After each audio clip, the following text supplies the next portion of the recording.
Hello friends, welcome back to my channel. എൻ്റെ പേരിൽ ഇനി അപ്പോൾ പുതിയൊരു വീഡിയോയിലേക്ക് സ്വാഗതം. അപ്പോൾ ഇന്ന് നമ്മൾ അടുത്തൊരു ദിവസം ഡ്യൂട്ടിക്ക് പോകാനായിട്ട് മോർണിംഗ് ഷിഫ്റ്റ്, അതായത് 9:30 to 8 ഒരു മിഡ് ലോങ് ഡേ എന്നാണ് പറയുന്നത്. അപ്പോൾ അതിന് പോകാനായിട്ട് നടന്നുകൊണ്ടിരിക്കുകയാണ്. ആസ് യൂഷ്വൽ വളരെ സ്പീഡിൽ തന്നെയാണ് നടക്കുന്നത്. അപ്പോൾ ഇന്ന് ഒരു ചെറിയൊരു വീഡിയോ ചെയ്യാമെന്ന് വിചാരിച്ചു. നമ്മൾ വാർഡിൽ വർക്ക് ചെയ്യുന്ന, അതായത് UK NHS വാർഡിൽ വർക്ക് ചെയ്യുന്ന നഴ്സസിൻ്റെ റുട്ടീനായിട്ട് അവരെന്തൊക്കെയാണ് ചെയ്യുന്നതെന്ന് ബേസ് ചെയ്തിട്ട് ഒരു വീഡിയോ ചെയ്യാമെന്ന് വിചാരിച്ചു. അപ്പം ഞാനിപ്പോൾ വാർഡിലല്ല വർക്ക് ചെയ്യുന്നത്, പക്ഷേ ഞാൻ വാർഡിൽ വർക്ക് ചെയ്തിട്ടുണ്ട്. ഒരു 2 വർഷത്തോളം ഞാൻ വാർഡിൽ വർക്ക് ചെയ്തിട്ടുണ്ട്. അപ്പോൾ എനിക്ക് വാർഡ് എക്സ്പീരിയൻസ് ഉണ്ട്. വാർഡിലെ റുട്ടീൻ എന്താണെന്ന് നമുക്ക് ഏറെക്കുറെ എന്നല്ല, അത്യാവശ്യം നന്നായിട്ട് അറിയാം. പിന്നെ ഒരുമാതിരി എല്ലാ വാർഡുകളിലും തന്നെ സെയിം റുട്ടീനായിരിക്കും ഇവിടെ. പിന്നെ എന്താ പറയുക, ഡിപ്പാർട്ട്മെൻറ്റ് മാറുന്നതനുസരിച്ച് ജോലികൾ കൂടുകയും കുറയുകയും ഒക്കെ ചെയ്യും. പിന്നെ മെഡിക്കൽ, അതായത് ട്രയാജിങ് ഒക്കെ ചെയ്യുന്ന ഏരിയകളിൽ ഡിഫറെൻ്റ് ആയിരിക്കും. A&E അതുപോലെ തന്നെ ട്രയാജിങ് വാർഡുകളിൽ ഒരു റുട്ടീൻ എന്ന് പറഞ്ഞാൽ ഡിഫറെൻ്റ് ആയിരിക്കും. പക്ഷേ നോർമലായിട്ടുള്ള മെഡിക്കൽ അല്ലെങ്കിൽ സർജിക്കൽ വാർഡുകളിൽ, ന്യൂറോളജി അങ്ങനെയുള്ള വാർഡുകളിൽ ഒരു നോർമൽ റുട്ടീനാണ് ഞാനത്തെ വീഡിയോയിലേക്ക് ഡിസ്കസ് ചെയ്യാനായിട്ട് പോകുന്നത്. അപ്പോൾ രാവിലെ ഒരു 7 to 7:45 ആണ് നമ്മുടെ ഒരു ഷിഫ്റ്റ് എന്ന് പറഞ്ഞാൽ 12 hour ഷിഫ്റ്റാണ്. 7:15 to 7:45 ആയിരിക്കും പ്രോപ്പറായിട്ടുള്ള ഷിഫ്റ്റ് തുടങ്ങുന്നത്. അതായത് ഒരു ½ an hour ബ്രേക്ക്, ബാക്കി കഴിഞ്ഞിട്ടുള്ളത് 12 hours. അതായത് ½ an hour നമ്മുടെ 12 hourൻ്റെ കൂട്ടത്തിൽ കണക്ക് അല്ല അവർ പെടുത്തില്ല, നമ്മൾ ബ്രേക്ക് എടുക്കുന്ന ടൈം. ബാക്കിയുള്ള 12 hours ആണ് ഷിഫ്റ്റ്. അപ്പോൾ രാവിലെ നമ്മൾ ഒരു 7 മണിയോട് കൂടെ, 7 മണിക്ക് മുമ്പ് 7 മണിയോട് കൂടെ എന്നുള്ളൊരു സമയത്ത് അവർ നമ്മളവിടെ എക്സ്പെക്റ്റ് ചെയ്യുന്നുണ്ട്. അത് ഈവൻ നൈറ്റിനാണെങ്കിൽ കൂടെ അങ്ങനെയാണ്. അപ്പോൾ ഡേ റുട്ടീനാണ് ഞാൻ പോകുന്നത്. അപ്പോൾ 7 മണി ആകുമ്പോൾ നമ്മളവിടെ പ്രസൻ്റ് ആകുക. അത് കഴിഞ്ഞിട്ട് നമുക്ക് വാർഡുകളെ ഡിപ്പെൻഡ് ചെയ്തിരിക്കും. ചിലർ 7 മണിക്ക് തന്നെ ഹാൻഡ് ഓവർ സ്റ്റാർട്ട് ചെയ്യും, അല്ലെങ്കിൽ ഒരു സേഫ്റ്റി ബ്രീഫിങ്. അപ്പോൾ ഒരു കഴിഞ്ഞ ഷിഫ്റ്റിൻ്റെ കോർഡിനേറ്റർ, അതായത് നൈറ്റ് ഷിഫ്റ്റിൻ്റെ കോർഡിനേറ്റർ വന്ന് അവിടെയുള്ള രോഗികളുടെ വിവരങ്ങളും അതുപോലെ തന്നെ നൈറ്റിൽ നടന്ന സംഭവങ്ങളോ അല്ലെങ്കിൽ ഡേയിൽ അവർ പ്രത്യേകിച്ച് നടക്കാനിരിക്കുന്ന എന്തെങ്കിലും സംഭവങ്ങളോ അങ്ങനെയുള്ള കാര്യങ്ങളൊക്കെ അടുത്ത ടീമിനോട് എല്ലാവരോടുമായിട്ട് വന്ന് എക്സ്പ്ലെയിൻ ചെയ്യും. അപ്പോൾ അങ്ങനെയാണ് നമ്മുടെ ഷിഫ്റ്റ് സ്റ്റാർട്ട് ചെയ്യുന്നത്. അടുത്ത പരിപാടി എന്ന് പറഞ്ഞിട്ടുണ്ടെങ്കിൽ ഓരോ ടീം ഡിവൈഡ് ചെയ്യും. അതായത് ഈ ഷിഫ്റ്റിൻ്റെ കോർഡിനേറ്റർ ഓരോ ടീം ഡിവൈഡ് ചെയ്യുമെന്ന് പറഞ്ഞാൽ അപ്പോൾ എനിക്ക് എത്ര രോഗികളുണ്ടെന്ന് അവർ ഡിസൈഡ് ചെയ്ത് അവർ നമ്മളോട് പറയും, നിനക്ക് ഇത്ര രോഗികളാണ്, അത് ഇന്ന രോഗികളെയാണ് നീ എടുക്കേണ്ടത്. അപ്പം ചില സ്ഥലങ്ങളിലെന്ന് പറഞ്ഞിട്ടുണ്ടെങ്കിൽ ഫിക്സഡ് നമ്പേഴ്സ് ആയിട്ടുള്ളവരായിരിക്കും. അതായത് 1 തൊട്ട് 6 വരെ റെഡ് ടീം, അല്ലെങ്കിൽ 1 തൊട്ട് 7 വരെ ബ്ലൂ ടീം, അങ്ങനെ ടീമുകൾ ഫിക്സഡ് ആയിട്ടുള്ള വാർഡുകളുണ്ടാവും. അപ്പോൾ അങ്ങനെയുള്ള സ്ഥലങ്ങളിൽ ഇന്ന ടീം നിനക്കാണെന്ന് പറയും. എന്നിട്ട് നമ്മുടെ ബ്രേക്കൊക്കെ ഡിസൈഡ് ചെയ്യും. അത് സ്ഥലങ്ങൾ മാറുന്നതനുസരിച്ച് വ്യത്യാസമുണ്ടോ, എന്നാലും നമ്മൾ രാവിലെ പോകുന്നതിന് മുമ്പ് എപ്പോഴാണ് ബ്രേക്ക് വേണ്ടേ, അങ്ങനത്തെ കാര്യങ്ങളൊക്കെ ഡിസൈഡ് ചെയ്തിട്ട് തന്നെ ഇറങ്ങുന്നത്. പക്ഷെ നമുക്കത് കറക്റ്റ് സമയത്തൊന്നും ഫോളോ ചെയ്യാനൊന്നും പറ്റില്ല, എന്നാലും ഒരു പരിധി വരെ ഫോളോ ചെയ്യിക്കാനായിട്ട് അവർ നോക്കും. അപ്പോൾ ടീമൊക്കെ ഡിസൈഡ് ചെയ്ത് കിട്ടിക്കഴിഞ്ഞിട്ടുണ്ടെങ്കിൽ നമുക്ക് പണ്ടത്തെ ഐഫോൺ പോലത്തെ ഒരു ചെറിയ ഐപോഡ് എന്ന് പറഞ്ഞൊരു സാധനമുണ്ട്.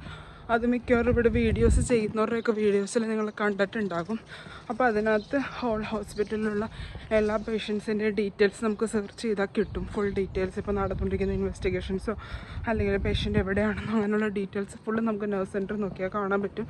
അപ്പോൾ നമുക്ക് നഴ്സ് സെൻറ്റർ നോക്കി നമ്മൾ എടുക്കാൻ പോകുന്ന പേഷ്യൻസിൻ്റെ ഒരു ഓവറോൾ എന്തൊക്കെയാണ് നടന്നുകൊണ്ടിരിക്കുന്നത്, എന്താണ് കണ്ടീഷൻ, അങ്ങനെയുള്ളൊരു ഓവറോൾ ഹിസ്റ്ററി നമുക്ക് അതിനകത്ത് നിന്ന് തന്നെ കളക്ട് ചെയ്യാൻ പറ്റും. അതായത് നമ്മൾ ഹാൻഡ് ഓവർ എടുക്കാൻ പോകുന്നതിന് പ്രയറായിട്ട് നമുക്കൊരു ഹിസ്റ്ററി ചെറുതായിട്ടൊന്ന് നമുക്ക് അതിനകത്തുനിന്ന് കളക്ട് ചെയ്ത് വെക്കാനായിട്ട് പറ്റും. അങ്ങനെ നമുക്ക് ടീമൊക്കെ അലോക്കേറ്റ് ചെയ്ത് കഴിഞ്ഞ് പിന്നെ നമ്മുടെ ഒരു 7:15 കൂടി നമ്മുടെ പരിപാടി എന്ന് പറഞ്ഞിട്ടുണ്ടെങ്കിൽ നമ്മൾ പടക്കളത്തിലേക്ക് ഇറങ്ങുകയോ ചെയ്യുന്ന കഴിഞ്ഞ ടീമുകാരെ നമ്മൾ ചെന്ന് കണ്ടുപിടിച്ച് അവരുടെയും നമ്മൾ ഹാൻഡ് ഓവർ വാങ്ങിക്കും.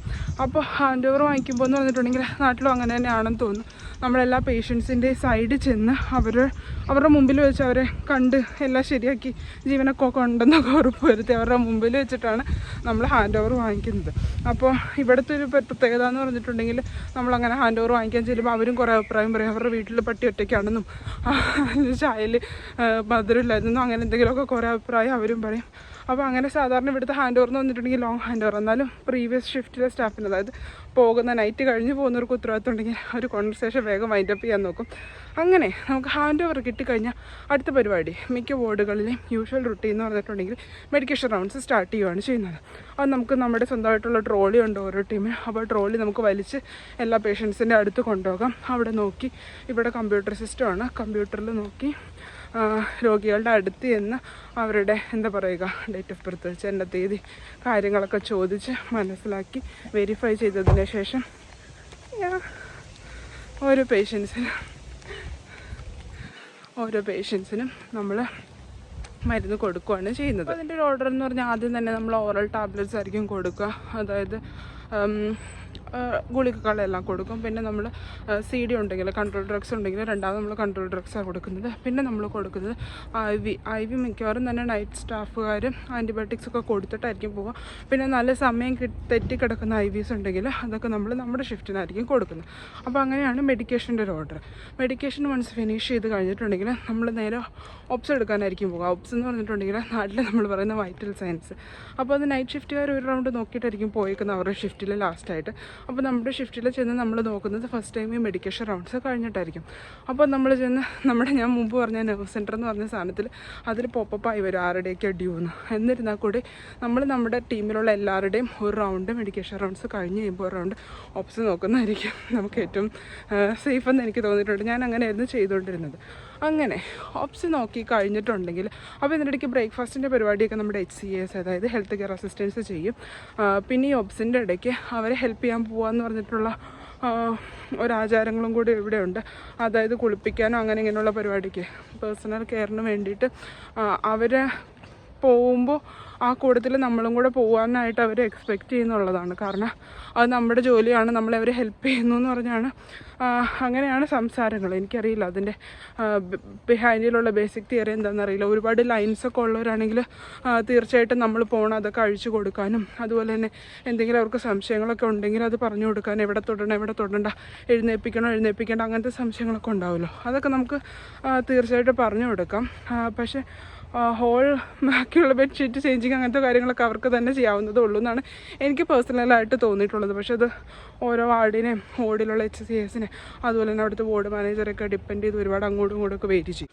അപ്പോൾ ഈ സെക്ഷൻ പരിപാടിയൊക്കെ കഴിഞ്ഞിട്ട് സമയം നമ്മൾ അനുവദിക്കുന്ന അനുസരിച്ച് നമുക്ക് സർജിക്കൽ ബോർഡുകളാണെങ്കിൽ സർജിക്കൽ ഡ്രസ്സിങ്ങുകൾ ഉണ്ടാവും. അതായത് എന്ത് സർജറി കഴിഞ്ഞാണെങ്കിലും മേജർ ആണെങ്കിലും മൈനർ ആണെങ്കിലും സർജറിയുടെ ഡ്രസ്സിങ്ങുകളെല്ലാം തന്നെ നമ്മൾ ഡെയിലി ചെക്ക് ചെയ്യും കേട്ടോ. അപ്പോൾ ചെക്ക് ചെയ്തിട്ട് നമുക്ക് ചേഞ്ച് ചെയ്യണമെന്ന് തോന്നുവാണെങ്കിൽ ചേഞ്ച് ചെയ്യുള്ളൂ, അല്ലെങ്കിൽ നിർബന്ധമായിട്ട് ചേഞ്ച് ചെയ്യണമെന്ന് ഓർഡർ ഉള്ളത് നമ്മൾ നിർബന്ധമായിട്ട് പോസ്റ്റ് ഓഫ് ഇൻസ്ട്രക്ഷനകത്ത് നിർബന്ധമായിട്ട് 24 ഹവറിനുള്ളിൽ ഡ്രസ്സിങ് ചേഞ്ച് ചെയ്യണം നിർബന്ധമുള്ളത് നമ്മൾ 24 ഹവറിനുള്ളിൽ ചേഞ്ച് ചെയ്യും. അല്ലാത്ത ഡ്രസ്സിങ്ങുകൾ നമ്മളിപ്പോൾ നോക്കിയിട്ട് കുഴപ്പമില്ല വൃത്തിയായിട്ട് തന്നെ ഇരിക്കുന്നതെന്നുണ്ടെങ്കിൽ നമ്മളത് വെക്കുകയാണ് ചെയ്യുന്നത്. സമയം ഉണ്ടെങ്കിലെന്ന് ഞാൻ പറയാനുള്ളതിൻ്റെ കാരണം എന്ന് പറഞ്ഞിട്ടുണ്ടെങ്കിൽ 12 o'clock നമ്മുടെ ഉച്ചയ്ക്കത്തെ മെഡിക്കേഷൻ റൗണ്ട്സ് അടുത്തത് തുടങ്ങും. അപ്പം ഇതിൻ്റെ ഇടയ്ക്കെന്ന് പറഞ്ഞാൽ മിക്ക വാർഡുകളിലും തന്നെ രാവിലെ ഒരു ബ്രേക്കിന് വിടും, ഒരു ടീ ബ്രേക്ക് നമുക്കുണ്ട് രാവിലെ. അപ്പം നമുക്കുണ്ടെന്ന് പറഞ്ഞിട്ടുണ്ടെങ്കിൽ ഒരു ½ an hour ആയിരിക്കും നമ്മുടെ ഒരു ഷിഫ്റ്റിലെ ബ്രേക്ക്. അപ്പോൾ അത് നമ്മൾ ഡിവൈഡ് ചെയ്തെടുക്കുകയായിരുന്നു. ചില വാർഡുകളിൽ ഉച്ചയ്ക്ക് ഒറ്റടിക്ക് പോകുന്നവരുണ്ട്, ചില വാർഡുകളിൽ മോർണിംഗിൽ ഒരു ബ്രേക്കും ആഫ്റ്റർനൂണിൽ ഒരു ബ്രേക്കും ആയിട്ട് എടുക്കുന്നവരുണ്ട്. അപ്പോൾ നമുക്ക് ചെയ്യേണ്ട എന്താണെന്ന് വെച്ചിട്ടുണ്ടെങ്കിൽ ഈ 12 o'clock അടുത്ത മെഡിക്കേഷൻ റൗണ്ട്സ് തുടങ്ങുന്നതിന് മുന്നേ തന്നെ നമുക്ക് നമ്മുടെ ടീ ബ്രേക്ക് ഫിനിഷ് ചെയ്യണം. ടീ ബ്രേക്കിന് വിടുന്ന വാർഡുകളാണെങ്കിൽ നമുക്ക് ടീ ബ്രേക്ക് ഫിനിഷ് ചെയ്യണം.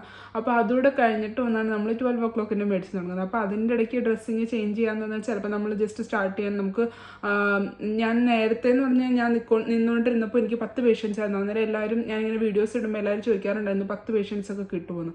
അപ്പോൾ അങ്ങനെ ആയിരുന്നു ഞാൻ വന്ന സമയത്ത് ഒരു സിറ്റുവേഷൻ എന്ന് വന്നിട്ടുണ്ടെങ്കിൽ സ്റ്റാഫിംഗ് ഒക്കെ കുറവായതുകൊണ്ട് 10 പേഷ്യൻസിനായിരുന്നു നമുക്ക് കിട്ടിക്കൊള്ളുന്നത്. ഇപ്പോൾ വാർഡുകളിലെ സ്റ്റാഫിംഗ് റേഷ്യോ ഒക്കെ ഒരുപാട് മാറിയിട്ടുണ്ട്, ഒരുപാട് ബെറ്റർ ആയിട്ടുണ്ട്. റിക്രൂട്ട്മെൻറ്റുകൾ ഒരുപാട് നടന്നു കഴിഞ്ഞപ്പോൾ സ്റ്റാഫ് പേഷ്യൻ്റ് റേഷ്യോ ഒരുപാട് ബെറ്റർ ആയിട്ടുണ്ട്. അപ്പോൾ ഇപ്പോൾ 6-7 പേഷ്യൻ്റൊക്കെ മാക്സിമം കിട്ടാറുള്ളൂ എന്ന് തോന്നുന്നു വാർഡുകളിലും. അപ്പോൾ നമുക്ക് കുറച്ചുകൂടെ ബെറ്റർ ആയിട്ട് കെയർ കുറച്ചും കൂടെ പറയുക സേഫ് ആയിട്ടുള്ള കെയർ നമുക്ക് കൊടുക്കാൻ പറ്റുമായിരിക്കും. അപ്പം നമുക്ക് ഡ്രസ്സിങ്ങിൻ്റെ സൈഡ് നമുക്ക് വേണമെങ്കിൽ ഒന്ന് സ്റ്റാർട്ട് ചെയ്ത് വെക്കാം. അങ്ങനെയായിരുന്നു ഞാൻ ചെയ്തുകൊണ്ടിരുന്നത്. അത് കഴിഞ്ഞിട്ടുണ്ടെങ്കിൽ നമ്മുടെ 12 o'clock മെഡിക്കേഷൻ തുടങ്ങുക ചെയ്യുന്നത്. അപ്പോൾ ഞാൻ ഇതുവരെ പറഞ്ഞതെന്ന് പറഞ്ഞിട്ടുണ്ടെങ്കിൽ നമുക്ക് എന്താ പറയുക, നമ്മൾ ഒരു ബുക്കിൽ എഴുതി വെച്ചതുപോലെ നമുക്ക് ഫോളോ ചെയ്യാൻ പറ്റിയ കാര്യങ്ങളാണ്.